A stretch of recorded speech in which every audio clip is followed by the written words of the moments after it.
Welcome to Back from the Abyss. I'm Dr. Craig Heacock. Over the last 7 seasons, we've done a few episodes on addiction and recovery. But this is the first one about a medical professional and the uniquely precarious situation that nurses and doctors face if they decide to get into treatment. Nurses and doctors are given special permission by licensing agencies to take care of others in the most vulnerable moments of their lives. And these same nurses and doctors are also entrusted to manage and distribute controlled substances, such as opioids, stimulants, and benzodiazepines. Combine the high-stress environment of a hospital, the daily immersion in fear and loss and suffering, the easy access to addictive substances, the inherent secrecy and shame of addiction, and finally the fears of losing the right to practice medicine, and you have a recipe for medical professionals to both fall into addiction and not seek help. Today's storyteller, Kate, started her addiction journey at a young age, using substances as a salve for her terrible grief. Later, drugs and alcohol helped her to cope with the transition to nursing and the unending demands of a hospital setting. But as with all addicts, this strategy worked until it didn't. Kate eventually had to find a new way to cope if she was going to survive past her 30s. I was born into a different birth order than I'm in now. I'm currently the oldest, and I really exemplify the older sister syndrome. I like to fix things. I like to make sure all the ducks are in a row. My older brother was a very important person in my life. My entire family is from southern West Virginia, and both of my grandfathers were coal miners. So hard work was very important for sustainment, very ingrained in my mind and in my values. And my parents met in high school. They might kill me for this, but it was remedial math class during the summer. My dad made this great escape from that place through the Navy.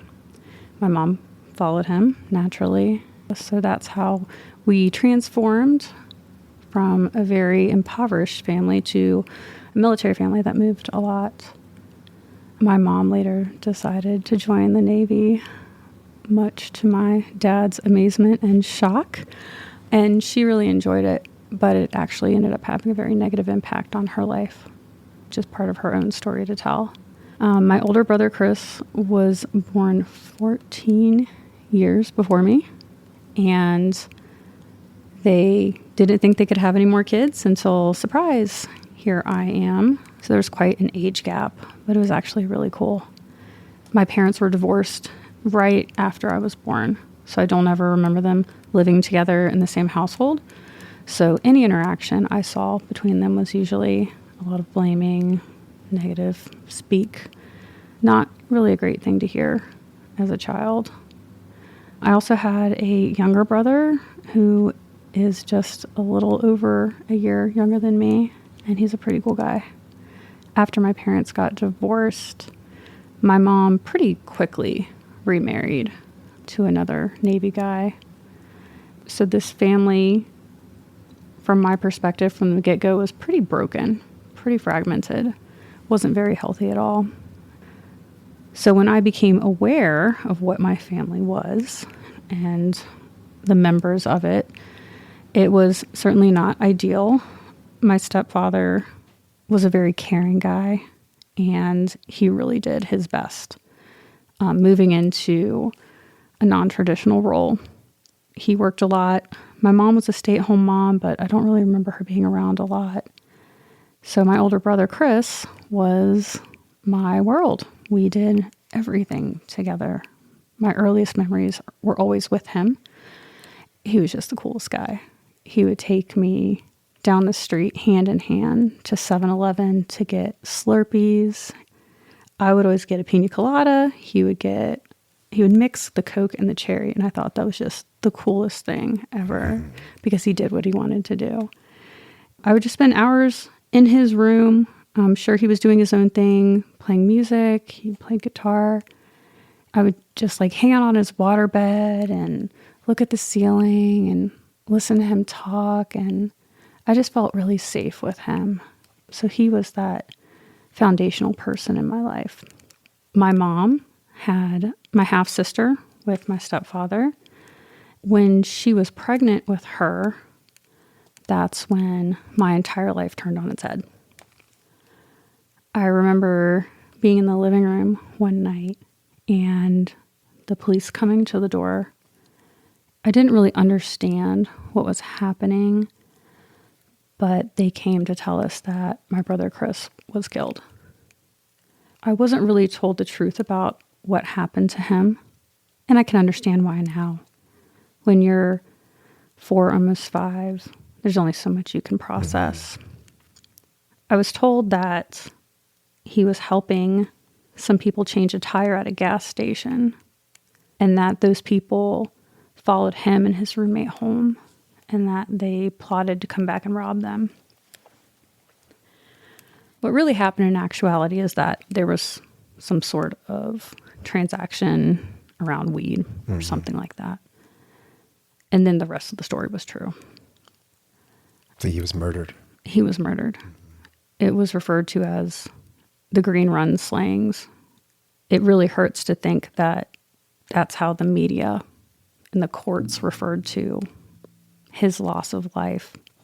It sounds like an episode of like a true crime show. It just seems so impersonal. So his roommate, who he was very good friends with, they lived together, and his roommate was nearly mortally wounded. He became a paraplegic, and that eventually caused the end of his life, but my brother died that night.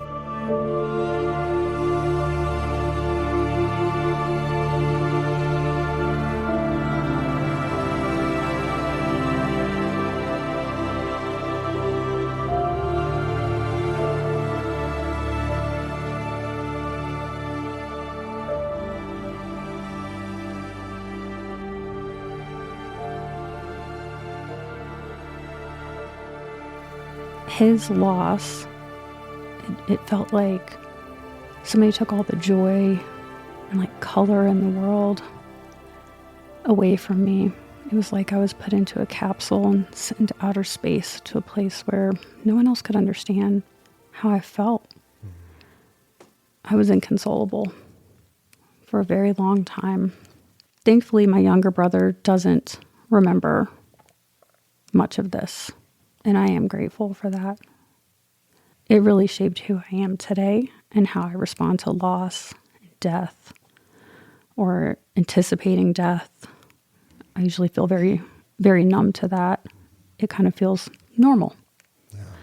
What did it do to your family? It tore everything apart. It wasn't great to begin with, but there was a lot of blame. My father blamed my mother. My mother blamed my father. It was a shame that this tragedy had layer upon layer of impact from it. Nobody knew how to grieve in a healthy way.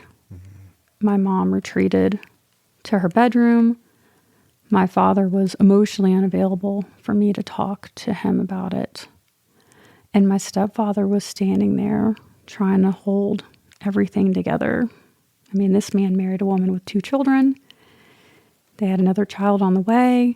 And now all of a sudden, he's in this dynamic where his wife is grieving. There's a newborn baby because my mom was pregnant with her when Chris passed. So she came into the world into a very, very chaotic place. And I think he did the best he could with that situation. He passed about 2 years ago. I'll always be very grateful for him trying the best he could to hold us all together. Mm-hmm. How did you change as a person, as a little girl after his death? I mean, what did those tender, elementary and middle school years look like? I felt very despondent and very just muted. Like I said, it was like all the color had left my world. And I felt like there was no other person my age that understood that. To me, it was normal to talk about it. I love talking about Chris. I mean, he was the the person in my life that I felt safe and happy with and could explore the world with. And he would show me off to his friends and take me to go hang out with people. And, it seems like he was kind of a combination of a parent and a best friend. I would say so. Yeah. I would say so. I felt special when I was with him. Mm-hmm. So when I would mention that my brother was brutally murdered, which I thought was normal to talk about, I could talk about it in therapy. So why couldn't I tell my friends in the playground? Didn't really go over so well. So I started to feel, I knew that my life was different, but I started to feel even more different than my peers. I grew up in one of those gifted and talented groups in school. So you kind of move with the same people grade to grade. It becomes a little insulated from the rest of the school population. And that was a really good thing for me, that consistency. Although I was kind of, the odd one out, I still knew what to expect. And it's good to have a group that you grow with and change with. All the way up through middle school, I had this same core group of people, and that consistency was important for me. I was going to individual therapy. I was going to a grief group that was for children. My mom was going to a grief group for adults who had lost their children called the Compassionate Friends. Despite all of those therapeutic interventions, I really started to act out.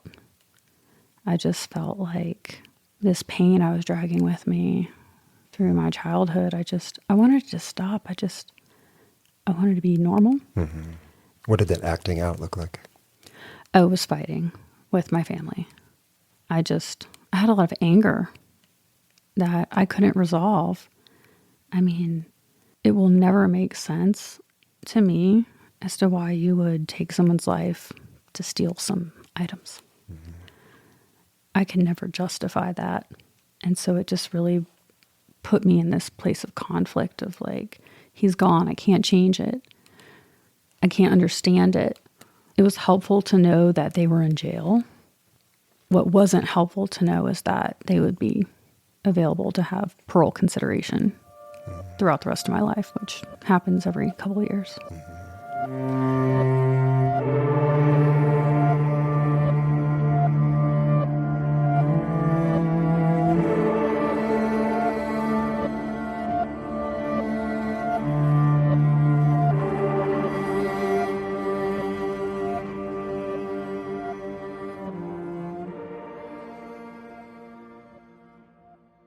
How and when did substances begin to enter your life?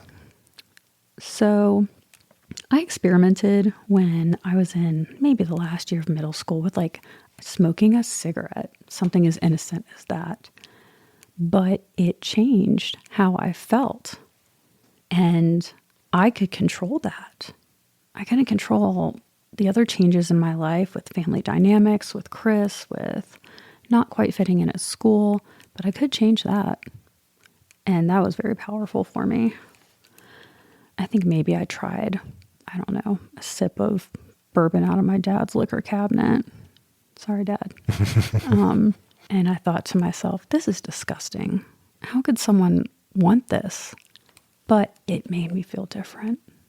And that escape was very sweet. So fast forward a little bit. Middle school is ending. I have this little core group of weird kids. I was one of the weird kids. But we stuck together like glue, and I felt really seen and heard with them. And do you think you were a quote unquote weird kid because you lost your brother? Or do you think if, in an alternate universe, if he had lived, would you still have been one of those weird kids? I don't know.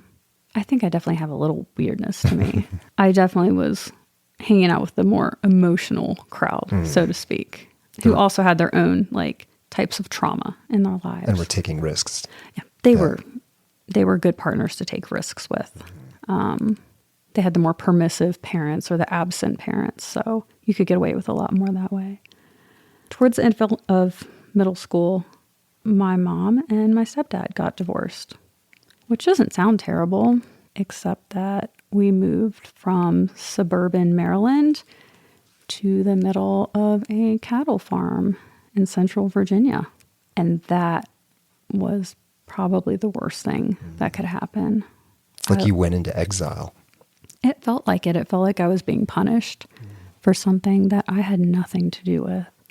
And then that restarted that cycle of anger. I couldn't control that, but I could control how I felt. And I definitely had a lot of risky behaviors at that time. In that county, there wasn't a lot to do except for, maybe join the Future Farmers of America or get into trouble. So naturally, I graduated to getting into trouble. So I was skipping school. I was hanging out with risky people that were older than me, coming home late at night. I was smoking weed and trying pills, hanging out at the house where like the older guy in the neighborhood lived, and all the like high school bad kids would go there and get high or drink and listen to music. And we used to sit on the roof of that house. It was across from this little market. And we would run across the street and like steal a bottle of Jewish table wine and drink it on this roof. And I just felt free. Like I can do what I want to do. I was allowed to do those things. And I think it's because I was hard to manage. I wasn't a teenager that if you told me don't do it, I would stop doing it. I would do it and take it to the highest degree of defiance. So. Do you think you had psychiatric issues other than grief/trauma? I definitely was clinically depressed. And I had a lot of anxiety as well. There wasn't anything that was diagnosed when I was a child. I certainly have ADHD that was not properly diagnosed. And so sometimes I wonder if maybe having a little more control over that might have helped with my impulsivity, my defiance. Yeah, you can imagine being in rural America with depression, with grief, with trauma. The substances would potentially be the perfect answer. They're very effective for escape. Absolutely. So my somewhat lower level risky behaviors escalated as I got older. I started wondering, what am I going to do with my life? On paper, I'm a pretty smart person. If I want to, I can get great grades without a lot of effort. And so when I went there and I started high school, I met this group of gifted and talented students, and it's kind of hard to mesh in with that group when you didn't grow up with them. So I said, this isn't my vibe at all. I'm going to just go to regular classes where nobody is going to watch me closely. No one's going to push me to try to do better. That probably wasn't a great idea. I started skipping school very frequently, so much so that I had to go to Saturday school every weekend in order to graduate because I missed so much. And I was doing some very risky things during that time. It was pretty scary. I had a couple close calls. That was the first time I tried cocaine, and that just really spoke to me. I was like, I can escape how I feel. It makes me feel better. I feel like I can think clearly. I feel comfortable. That social anxiety melted away. Very effective. Too effective. And so when that was available, I would do it. But there was one instance where I went to go buy what I thought was cocaine from a friend of a friend of a friend. And this was an older person I never met before. And you're in high school. Oh, I'm in high school. Yeah. I had a little car that I drove around town, and I went over there and I was too trusting. And so I tried some and immediately realized it wasn't cocaine. It was heroin.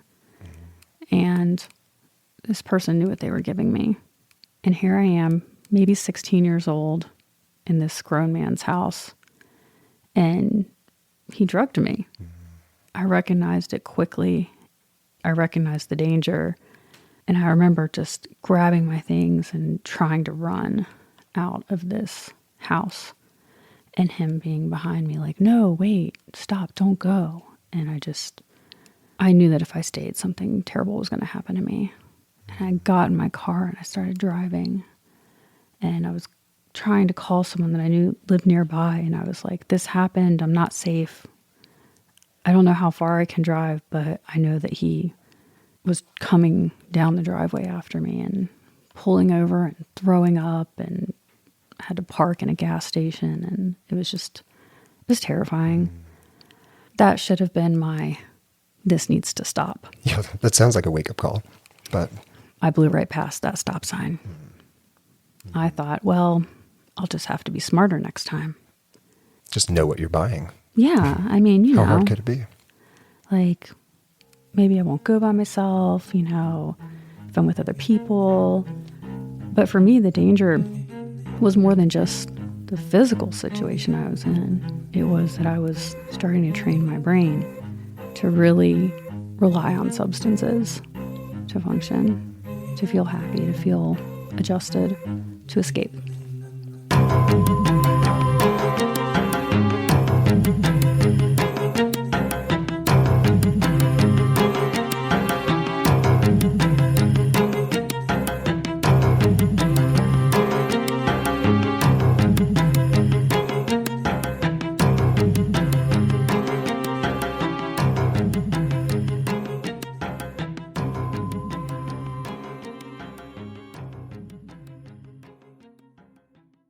When did things start to spiral further? What did that look like?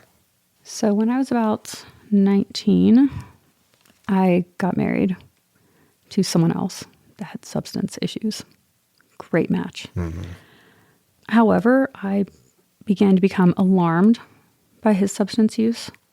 I would find vodka bottles hidden in the house and Vicodin bottles hidden. And that was alarming to me because what I saw there was a lack of control. And I was under the impression that I could control what I did. Therefore, it wasn't that bad. Mm-hmm. That was quite the thinking error. So I left that marriage and I thought, you know what? This place is not a good place to be. So I'm going to move. This is back when Craigslist was really big. I got on Craigslist and I found a roommate. I just moved to Baltimore without a job or a plan, because that's what you do when you're 19, 20. Things were actually pretty good there for a while. I started working in a school system, special education. I loved it. I loved the kids. And so I was very much like a normal person by day. But still drinking and using heavily? Not heavily. I would say regularly, but it didn't interfere with my personal life or my professional life. So again, I had this illusion that I was in control. Mm-hmm. And that remained a theme for me throughout my adult life, that if I can control this, it's not a problem. Mm-hmm. I'm just having a good time. I'm blowing off steam after work. Other people were doing it, so why is it a problem for me? During that time living in Baltimore, I was like, man, I know I have a lot of difficulty focusing. Maybe I should see a psychiatrist about my mood, talk about my grief. So I was diagnosed with ADHD. Now, was there any part of you maybe that was going to the psychiatrist thinking, maybe I can get some good drugs? Craig, you're such a skilled clinician. Absolutely. Yeah. 100%. Yeah, the psychiatrists have the best drugs. They do. Well, anesthesiologists, but yeah, psychiatrist number 2. Yeah. The ones you can actually see outpatient. Yeah. Smaller copay. So that was in the back of my head. Part of me just wanted to be normal. I really knew that I was suffering with a mood disorder and the grief. And so I was prescribed an antidepressant, some sort of SSRI, of course, and Adderall. And I remember taking the first dose and I was like, oh, I feel normal. Oh, this is great. Like, I felt like the world wasn't spinning quite so fast. Like I didn't have to try to keep up with it as much, that I could just kind of relax and just do what I needed to do throughout the day. But then I heard about other people taking more than what was prescribed, and then it might make you feel different. So of course I did that. And I found myself going from taking it as directed to having a morning ritual where I would make my coffee, I'd get dressed, and then I'd get out my mortar and pestle and I would crush up my Adderall XR and add it to my coffee. And I justified that because it was medication that I was taking. Right. And it's kind as of better prescribed. than cocaine. I mean, it's longer lasting. It's cheaper. You don't have to go to sketchy people's houses to buy it. Right. You just go get it at Walgreens. Absolutely. Your insurance covers it. And having someone say that it's okay to take this was not a good thing for me. Now, did he know? Is it he, your psychiatrist? Yes. Did he know anything about your substance history? Absolutely not. Why would I tell him that? But still, this interesting. Yeah, I've talked a lot about this on the podcast, but this idea that you would start with Adderall, the most addictive of all the Schedule II stimulants, that would be your go-to. Again, this was a few years ago, but scary. Yeah, not methylphenidate, which is much safer, much less abusable, but let's just go right to Adderall for this young woman. Well, and what was a little bit scarier was that I developed this awareness that I was dependent on this, that, I was burning through my prescriptions really early. Back then, you could kind of like finagle getting a refill a little early if you said, oh, I'm going on vacation, or I lost my medicine, or my cat knocked it into my toilet, especially if you were going to pay cash for it, which I learned to do instead of using insurance. And I recognized these behaviors as addiction. I started to see that I couldn't control it anymore. And so that was a big moment for me, because up until then, I used substances to control how I feel, and that could be helpful at times. But was your psychiatrist not sort of clued in that you're doing these early refills and escalating your dose, and like you're starting to realize that Adderall's a problem, but he's not? I don't know that he cared, or I don't know that maybe they didn't have like a prescription drug monitoring program in place then, because this was maybe like 2006, 2008. But I did know that it was a problem. And so it was very difficult for me to go into the office and say, hey, I think we need to stop this. This is what I'm doing, and I don't like it. And I just want to be well. His response was, well, just don't do it that way anymore. Here's some refills. I'll see you back in a month. That gave me like carte blanche to just really say, fuck it. Yeah. If he doesn't think it's a problem, maybe it's not that big of a problem. I knew it was wrong, but... Do you think he was clueless or he didn't care? Because, again, hindsight's 20/20, but just hearing this story, I mean, hello, Adderall is a Schedule II controlled substance in the same category as fentanyl and oxycodone, and here this guy's just dishing this out to you. And just, keep on. So I know how much you love this phrase. This was purely a medication management appointment. It was just 10 minutes and you're out the door. I feel, knowing now what I know, that a patient coming to you and saying, the medication you're prescribing to me, I'm abusing and I'm not well and we need to make a plan to stop, that warranted a much longer appointment, followed by a series of more frequent appointments. And that didn't happen. So I can only conclude that he just didn't care. He could have given me 5 more minutes of time to talk about it, and that might have made a difference. And how and when did Ambien come in the picture? Because that was also him, right? That was decided. The Ambien, he did prescribe me a little bit of Ambien, which I really liked, but that was short-lived. At that point, I had told him, I'm having trouble sleeping. And so, of course, why don't we just add another, add a hypnotic to that? How could that make things worse? So that was my entree into Ambien. It didn't quite catch my interest as something that I could misuse at that time, but I feel like it kind of primed the pump so that I knew what to ask for later with a different prescriber. At that point, I started drinking. I didn't really drink irresponsibly before then, but I found that during the day, when the Adderall wears off, that transition is hard. So alcohol is extremely helpful in smoothing it out and helping you sleep. Plus, I think for a lot of people, this is true for me, that amphetamines really make you want to drink. There's something about Adderall for a lot of people that it actually makes them crave alcohol. Maybe it's part of that wanting to kind of self-regulate the buzziness of Adderall. I feel like they work really synergistically together because you can drink more if you take the Adderall. If you take the Adderall, you're more aware when you drink. It's kind of like cocaine and alcohol. Those go together wonderfully. Yeah, I mean, I've talked about this on the podcast a lot, but I just wonder how many psych NPs and PCPs and psychiatrists who are prescribing Adderall, if they would actually take it and try it, I think they would hesitate.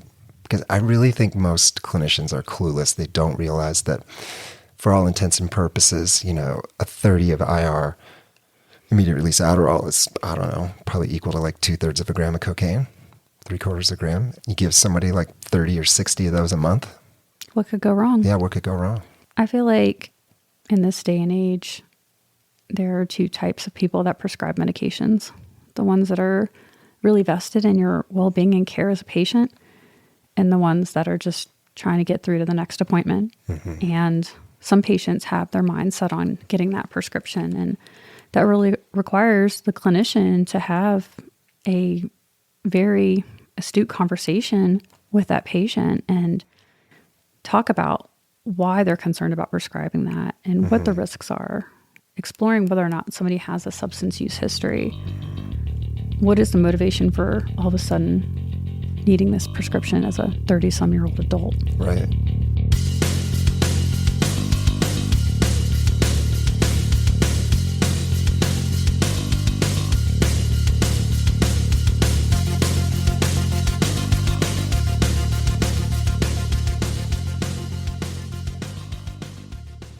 So now as you are spiraling into Adderall abuse, addiction, alcoholism, is this about the time that you're going to nursing school and starting to work as a nurse? Not quite.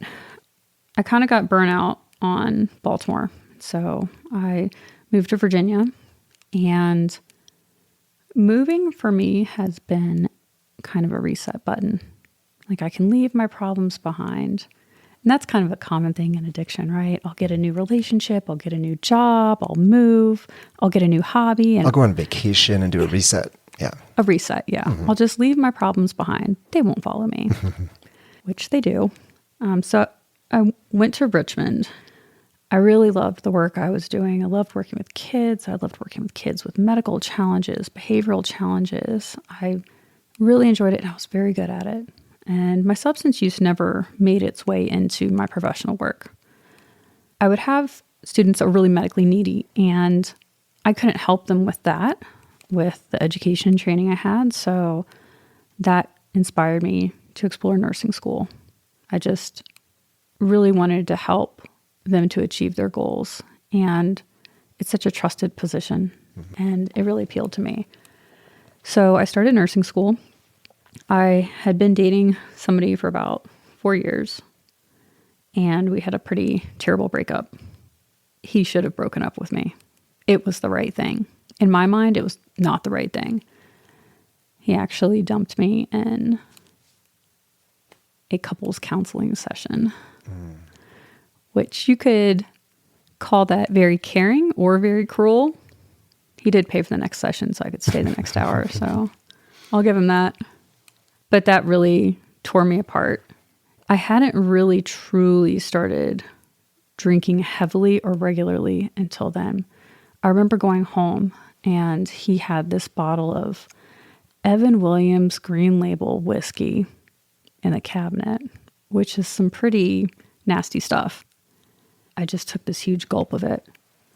And I remember just feeling regulated, calm, like I didn't care. And that drink was the drink that started the alcohol progression, like truly started it. So I began drinking regularly, almost every day. I was also smoking a lot of weed then too. And going to school. And going to school. And doing well? I was killing it. Yeah. I mean, nurses, like we really, really have to have that A. Mm-hmm. We gun for it every class, every assignment. And how bad could your addictions or your substance use be if you're doing well, right? You're getting A's, you're killing it, getting good feedback. Absolutely. You must be totally dialed in, got it control. I really was very good at creating this narrative that excused my behavior. I mean, how else can you justify those things, right? I don't drive drunk. I don't drink at work. I'm great at my job. People love me. and I'm doing so well in school. It can't be that bad. I remember thinking that thought many times throughout the process. It can't be that bad. It's not that bad yet. That was a big part of my addiction, was justifying the evidence in front of me and de-escalating how severe it was. And then I'm wondering if it got to the point, I can remember this, where you think, well, it would be bad if X happened, or it would be bad, if I started using before 10 a.m., or if I started doing this, and then that happens. And then you're like, well, maybe before 9 a.m., that would be bad. Or maybe if I took more than 3 tabs, that would be bad. And then you just keep shifting the goalposts. It's like you make benchmarks for self-destruction. And then you go, well, I did that thing I said I wasn't going to do, but nothing bad happened. So clearly I can continue running this down the field. Many times I had thoughts like that and justified my use. So I graduated school. I started dating somebody new right before that. Awesome guy. Total normie. Was not a substance user, not a big drinker, really positive person. And I hid a lot of this from him, of course. He had no idea what he was getting into. He had no idea about the Adderall or how much I was really drinking. He saw some signs, but he attributed it to stress of being in school. So I graduated and started working, and I was so excited to work on this unit. It was surgery trauma. It was difficult and gritty. The patients had amazing stories, and you could feel so effective every moment of every day. However, I entered a very unhealthy work environment. There was a lot of lateral violence between the more senior nurses and the newer nurses. And I had a preceptor that ignored me. She wore headphones throughout the day so she could act like she couldn't hear me. That was really crushing, to throw yourself into this career that you're so passionate about, and then you arrive and there's no welcome party. You're just thrown into the meat grinder. You start to tell yourself, I can't do this. Maybe I wasn't made for this. Add that on top of the difficulty the patients were experiencing. That was a huge setback for me. So of course I started drinking more.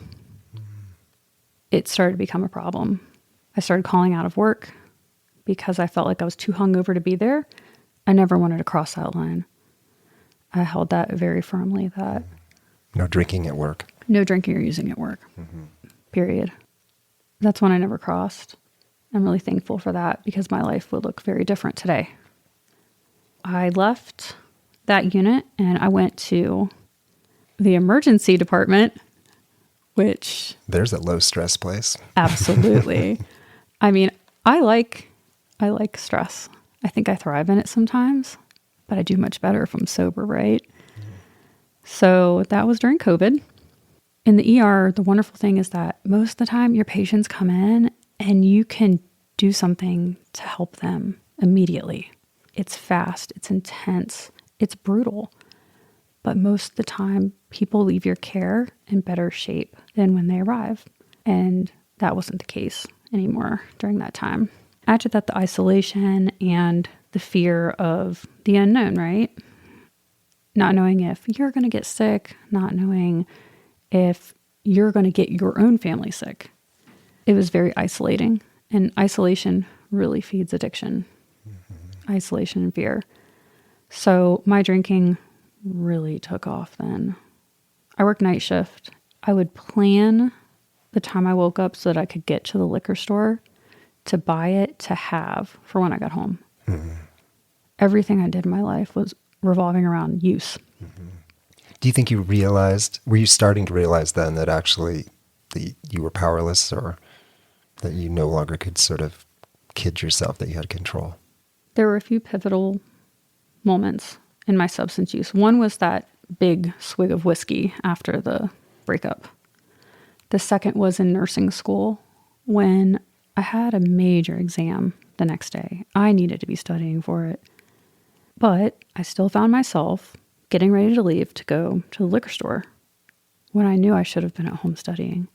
And I had this moment of awareness where I thought, if I cross the threshold with these keys in my hand and go to the store, I'm an alcoholic. And I paused and I thought about it. And then I went, well, that's a problem for tomorrow. I need to get to the store before it closes. I still aced the exam. So that reinforced my thinking that it's not how that bad could you be? Yeah. Yeah, it's not that bad. You're a mild alcoholic. Yeah. Borderline.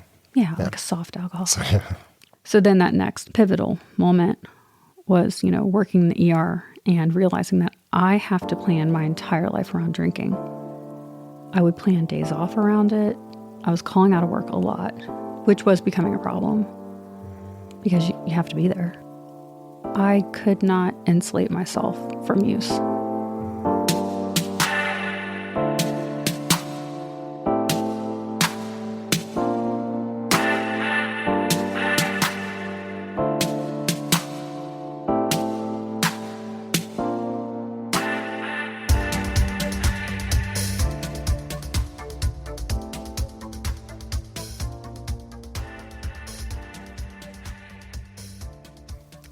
Every year, I would plan this really wonderful vacation.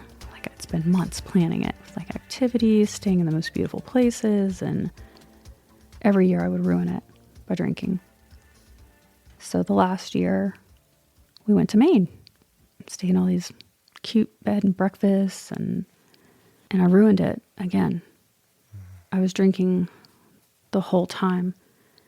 And so the next realization moment of I really have lost control was when we were actually driving up there and I couldn't get 40 minutes up the road without having to stop at a gas station and take my backpack into the bathroom and drink a couple airplane bottles so that I could tolerate the drive. Yeah. And things got so bad with Adderall that you actually started to get psychotic. I think what a lot of people don't realize that essentially Adderall is like short-acting crystal meth. We all know the people that can get psychotic and lose their minds, delusional with crystal meth. But I think a lot of people don't realize that that same thing can happen with heavy Adderall use. Absolutely. And I didn't realize it either. I was like, well, that would never happen to me. I'm in control, right? I don't have schizophrenia or anything like that, so I shouldn't be at risk for that. But I found myself going through a month's prescription in 3 weeks, 2 weeks, 1 week. Eventually, it got down to the point where I could go through one in a few days, combined with Ambien, combined with alcohol. I just wasn't present. Mm-hmm. And all this is prescribed? Are you buying it on the street too? It was all prescribed. Yeah. All of it was prescribed. Which as you said, helps you justify, how bad can it be? You're getting these substances from a pharmacy. They have your doctor's name on them. You're just using them, a little faster, but how bad could it be? It was a little faster at first, but that quickly declined. I mean, to me, Adderall is just, meth and a nice suit. Mm-hmm. That is justified. You get it through a legitimate source, so how bad can it be? So I get back from this Maine vacation that I absolutely ruined. Again, my boyfriend at the time is just completely mad at me. He leaves town to go to work. He worked out of town a lot, which was a factor in my use. I was unsupervised a lot. I'm not sure exactly the timeline, but I went through a month's worth of both prescriptions and several liters of vodka in a few days. I absolutely was hallucinating. I thought there were people on my roof. I thought there were people that had broken into my house. I actually called the police to have them come and check my house out. Really not sure why they didn't question me at that time to be like, are you okay? But they didn't. So he could see on our security cameras that I was doing some strange things and I wasn't answering my phone. So he called my mother, who lived about an hour away. I was outside. It was August. So hot. And she appeared in front of me, and I remember reaching out to touch her to see if she was real. Mm-hmm. And that moment, I realized, the jig is up. Mm-hmm. Nobody else knew about the pills but me. She had tears running down her face and she was scared. So she called for an ambulance, and they very graciously gave me an option. I can go to the hospital on my own accord, or I can go under a temporary detainment order. So I chose voluntary. Man, that moment changed my life because it ripped apart the illusion of control I had. I was a patient now. Yeah. And so I tried to manipulate the situation. I was like, no, take me to this other hospital across town. I didn't want my coworkers to see me, even though my hospital was closer. I get there. The universe started doing its thing. So, of course, the provider I saw was someone that was moonlighting that I normally work with. And I'm very thankful for that, because now the accountability was starting to filter in. I wasn't in control anymore, and I didn't need to be. I was pretty sick. My liver was pretty ill. All my LFTs were elevated, and they did an ultrasound, and they wanted me to stay inpatient. At that point, I was pretty lucid, and I could refuse. So I had been seeing an addiction psychiatrist outpatient leading up to this, and I was never fully truthful with him. And he was so patient with me throughout all of my completely manipulative plans I'd present to him. Like, well, how about we try moderation management? Was he prescribing you Adderall? Absolutely not. Oh, good. No. What a relief. He was not the prescriber. Yeah. It was a PCP that took cash-only payments, of course. Drug dealer. Basically. Yeah. And didn't ask a lot of questions. So my addiction psychiatrist, I was very thankful for him, because his approach was, I'm here to help you through this when you're ready to do this thing. I can make all the recommendations in the world, but you're only going to do the thing that you believe will work for you. So I tried oral naltrexone to reduce my drinking, not being truthful with him about my prescription drug use. I would see him infrequently, and I'd cancel appointments, but he was still there and still available. So when this whole episode happened with the hospital visit, my boyfriend at the time was like, I'm really done with this situation. I'll support you, but this has to stop. I have to put my foot down. I'm not going to watch you do this to yourself. I called my addiction psychiatrist, and he goes, well, Kate, I think you need a higher level of care. To which I enthusiastically agreed. So I called a number, and they purchased a ticket for me to fly to Texas the next day to go to inpatient.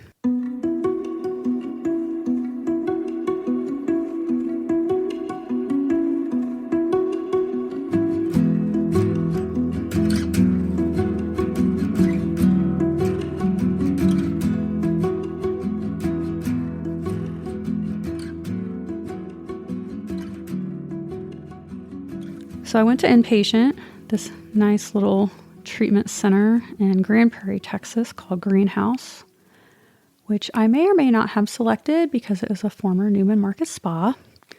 So it was very nice there and comfortable. I got there and I thought, I'll just dry out for a couple weeks, get my tolerance down, maybe go to some more therapy. I'll be fine. But when I saw the people I was surrounded by, that was really therapeutic for me. I was like, I am them and they are me, and there's nothing different about me. We are all the same. I realized how truly life or death this was for me. They had to put me on Lasix. I was kind of blown up like a balloon with fluid. None of my clothes fit. I was an interesting shade of yellow.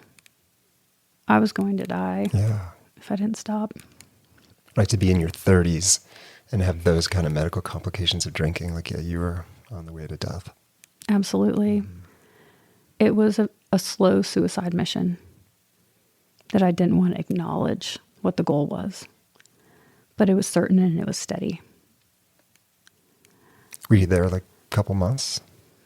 So I was there for a little over 3 weeks. I fought tooth and nail to stay. I called the insurance and harassed them, and I had a wonderful therapist there who was a nurse before she became a therapist. Miss Esther. She's a very important person in my life. She was the first person that I was really, truly honest with. She was so kind and patient with me. I felt like no matter what I said to her, her face would never twist or wince. She would just, the worse I got at my story, the more caring she became. She just projected kindness and acceptance and interest in my story. And we quickly established a great rapport. I wanted to be like her. That was the kind of nurse that I wanted to be in the beginning, and I was so far from it. I did have to also think about some practical things as well. Before I went to treatment, I resigned from my job, which I probably shouldn't have done in hindsight. So because I did that, I was paying for my treatment by purchasing insurance through a COBRA plan. Ouch. Yeah. A little pricey. So I went to rehab on a credit card. And what did you do about reporting? If you're a nurse or doctor and you have big time substance issues and you often get in the system, so that can involve self-reporting or it can involve being sort of mandatorily reported by someone else. So this is my passion subject here. Mm-hmm. There were barriers to me getting treatment that I imposed upon myself, as well as some external barriers. About a year and a half before I actually went to treatment, I learned that I could be in a monitoring program, and if I was compliant, I could keep working, keep my license.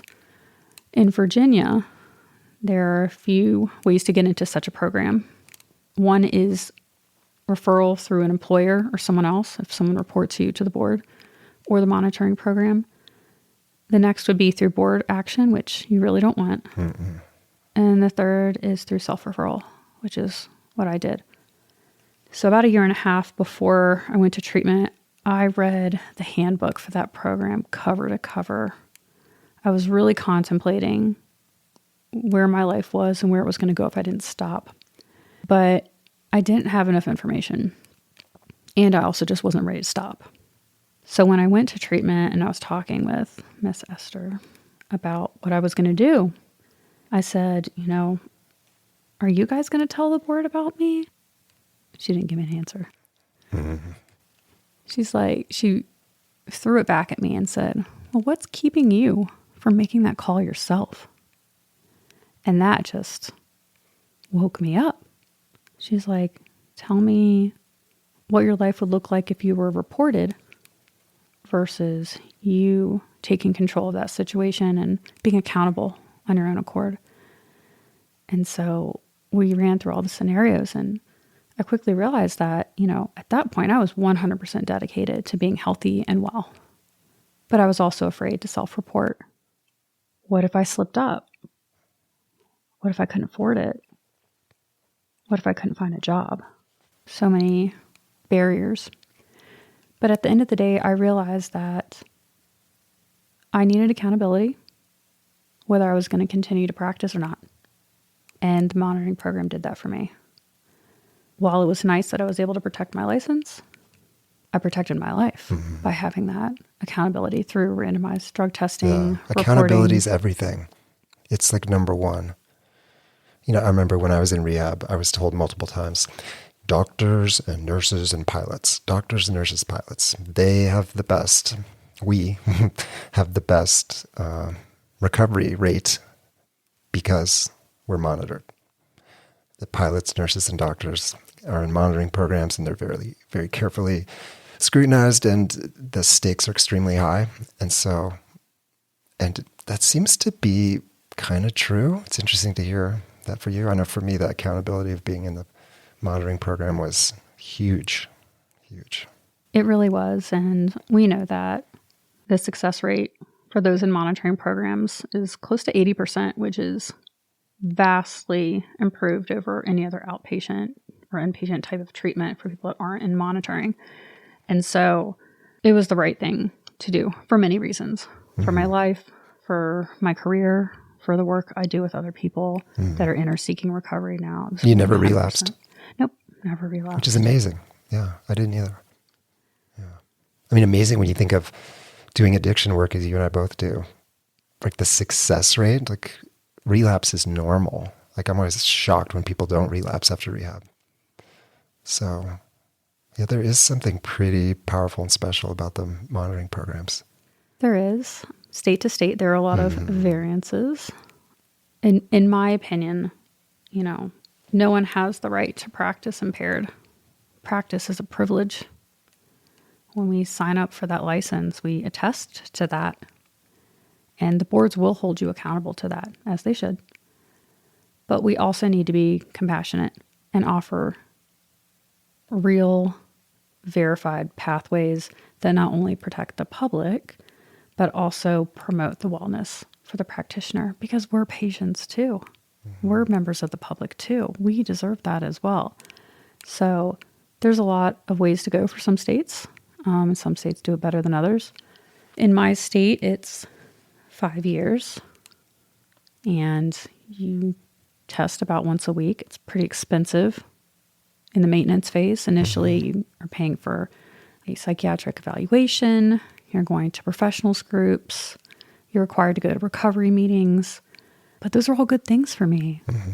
Isolation just really drove my addiction. I never wanted to use around other people. I did it alone. I was very ashamed of it. I wanted to hide it. It wasn't fun for me. I didn't enjoy it. It was something I had to do. I appreciate how rigid the programs can be, because it did work well for me. Some people describe it as having a carrot dangled in front of you. I'm appreciative of that metaphor in my life. Yeah. Yeah, I'm always worried when I work with addicts or in early recovery now that don't have accountability. And I just think, like, how are you going to do this?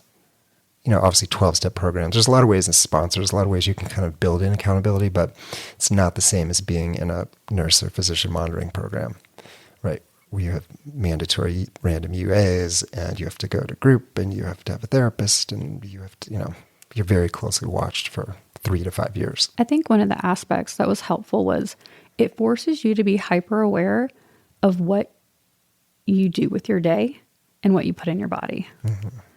So you really have to be careful to avoid accidental contamination with alcohol, for example. You're not using Listerine mouthwash. You're not going to have that chocolate Black Forest cake with the kirsch-soaked cherries. That's my favorite dessert. Can't have that anymore. Small price to pay. But it makes you aware of the choices you make. And it causes you to take pause in your day and go, is this a healthy choice for me? And I think that's a really good, important skill to have in recovery, because sometimes our behaviors that have nothing to do with substance use will lead us right back there. And so learning how to pause and do a self-assessment of, why am I doing this? Is this actually helping me? Am I escaping from something? What is the motivation here? That is a really critical skill, I think. So it might seem silly that, you can't use hand sanitizer at work when you work in the ER. You're just washing your hands like crazy. But there's a reason behind every kind of rule they have, despite how over the top and archaic they may seem.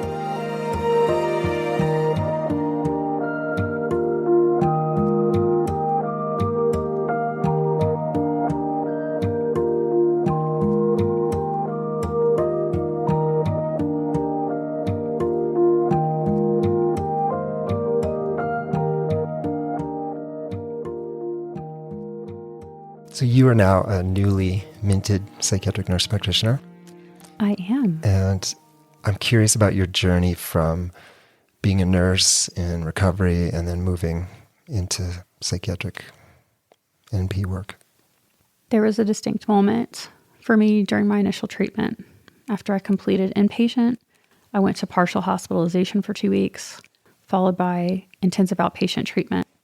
I was in Texas for almost 6 months in some form of treatment and living in a sober situation and going to meetings regularly, surrounding myself by healthy, sober people. And one night in our IOP group, I was looking around the room and a lot of people couldn't go back to their families or couldn't go back to their careers, and they were stuck. I was waiting tables at that time because I couldn't work as a nurse. I do not recommend waiting tables if you're an alcoholic, by the way. But I was like, I felt like I had so much more to give because I wasn't muting myself with substances. And I had such amazing experiences with the other treatment providers who were in recovery and willing to talk to me about it and give me a little bit of how their story might relate to what I'm going through now. That was so powerful for me. I felt like I was the only one. I was the only nurse that did this, which is not true because we know that between 10 to 12% of nurses will have a substance use disorder in their lifetime. So I'm far from alone. I made a decision. I was like, well, I'm in the monitoring program. My license is in good standing. I'm compliant.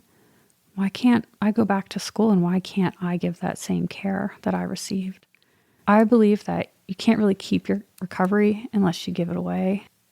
You have to show other people that it's possible.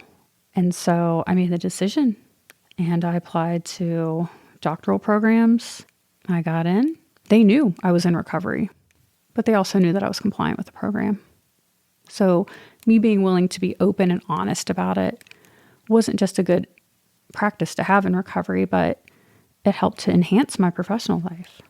I stood out as an applicant in a positive way. My school was great. They supported me through my clinical placements. I had many monitoring contract revisions that they were supportive of. They saw how far I came and they helped me to propel forward. I'm really grateful for that. So I currently work in addiction medicine, of course, and I work in an outpatient detox program. Really proud of the work we do because we meet people where they are. It just feels very full circle. From Miss Esther, my nurse and therapist, to being able to help someone have their own moments of realization, helping them through those difficult conversations, encouraging them, calling them on their bullshit at times. Like, what a gift that is. Like, I get to be healthy and well, and I get to help other people do the same thing. I'm just so grateful for that.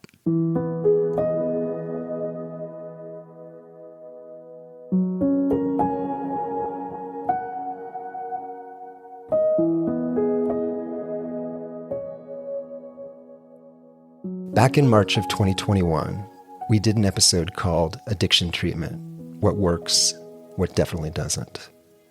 And a major take-home point from that episode was that the most critical part of getting clean and sober is accountability, whether to a 12-step sponsor or family members or a professional monitoring board or an employer. No accountability, no sobriety. Lots of accountability, well, then sobriety does have a chance. I see these stories on Back from the Abyss as a kind of hero's journey, and Kate's is no exception. Kate's journey led to eventual recovery, then studying to become a psychiatric nurse practitioner, and now working in addiction medicine. I just love that. If you'd like to help me pay the out-of-pocket expenses of the podcast, you can now do this by clicking on the Support the Show link in the show notes. And if you donate $8 or $10 a month, I'll give you a call and thank you in person. And I would love to do that. Thanks everyone for listening.